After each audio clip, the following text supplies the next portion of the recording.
Alright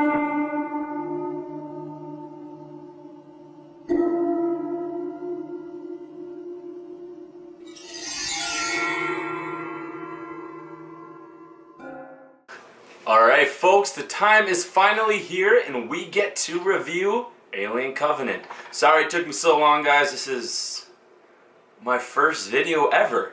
So let's see how it goes. Alien Covenant is directed by Ridley Scott and stars Katherine Waterson and Michael Fassbender, and is about a group of scientists who are aboard the ship the Covenant, and they are sent out into space to go on a very, very lengthy mission to hopefully one day land upon the future planet that the human race can slowly build a life upon. But let's just say that's not really goes as planned. Now, going into Alien Covenant, I was super floored to see this movie. I'm a big fan of the past Alien movies. I own all of them on Blu-ray. Unfortunately, I own Alien 4. That movie is a disaster, and I'll never watch it again. But now we have Alien Covenant. Now, the first question is it good? Yeah, this movie's good. I really did thoroughly enjoy this movie.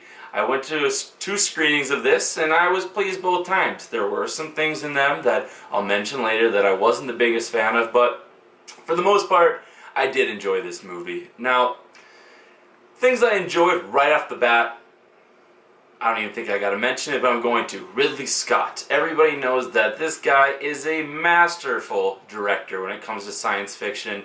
This guy does a tremendous job at directing, setting tones, giving beautiful cinematography, which I thought they did a terrific job in this one. The location, the scenery, everything about it, in my opinion, was pretty good. It was pretty good. Now, scenery and directing and special effects and all that stuff, it makes for half of a good movie. What really helps with the other half of the movie is character development, and that's where this movie really lacks upon, is character development.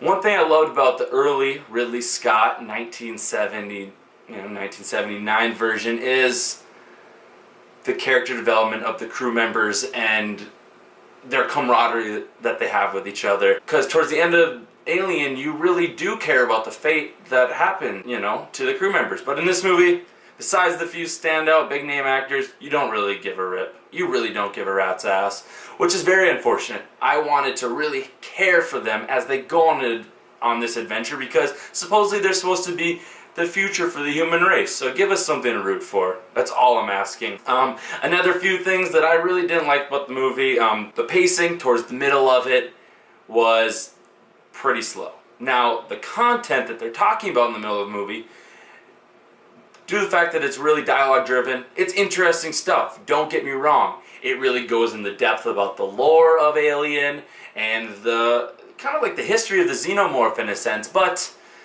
it really slowed at the pace. And to me personally, this isn't a negative. I'm going to mention it real quick, not going to go into depth, but if you were a fan of Prometheus, if you like Prometheus at all, you will like the middle portion of this. Now, if you didn't like Prometheus and you found it pretty boring and you didn't really care about the whole scenario of it, you more than likely probably will find the middle half of this movie extremely boring. Now, and this is where the movie kind of falters. I'm not sure if Ridley Scott wanted to make a new Alien movie or a Prometheus 2. Whatever he wanted to do, I'm not upset about it. It's just me throwing my 2 cents out there about the middle half of it. Now, once you get towards the last half, I gotta say, it's a hit and miss. By this point, you're rooting for who's left, and basically to see this final outcome of who's ultimately gonna win. Xenomorph for the human. Now, I didn't mind this. I didn't mind it at all. Towards the end, it got really cliched, though. Really, really horror cliched in the sense that, like, there are monster murder scenes while 2 people are having sex in a shower, and of course it can't be a horror movie without flashing a few nipples, which really bothers me because an R-rated horror flick does not need the sexual provocativity that seems to be given off in some of these such cliched movies. When it came to the final conclusion of this movie, I felt it was rushed. I really did feel like it was rushed, and I left the theater wanting more. So, my second viewing, I went and I enjoyed it more the second time, guys.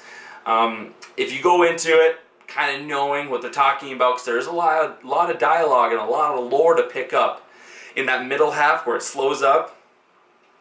After I watched it once, went back and watched it, I appreciated that middle part so much more, and it really made up for the lackluster end, in my opinion. So that really hit it home for me, and I really appreciate that. Now, guys, I'm really curious to see where Ridley Scott's going to take with his next step. Supposedly, he's saying he's going to make like 6 more Alien movies, which I highly doubt. So, to be honest with you, I like this movie. This movie's not bad. Hopefully you guys get the same enjoyment out of it than I did, because that's why I go to movies. Well, guys, that is my review of Alien Covenant. Let me know what you guys think down below, and if you guys want to hear more, go ahead and sure to hit that subscribe button, and every week I should be hopefully pushing out some more videos. Thank you guys so much for coming in, and I will definitely see you guys another time.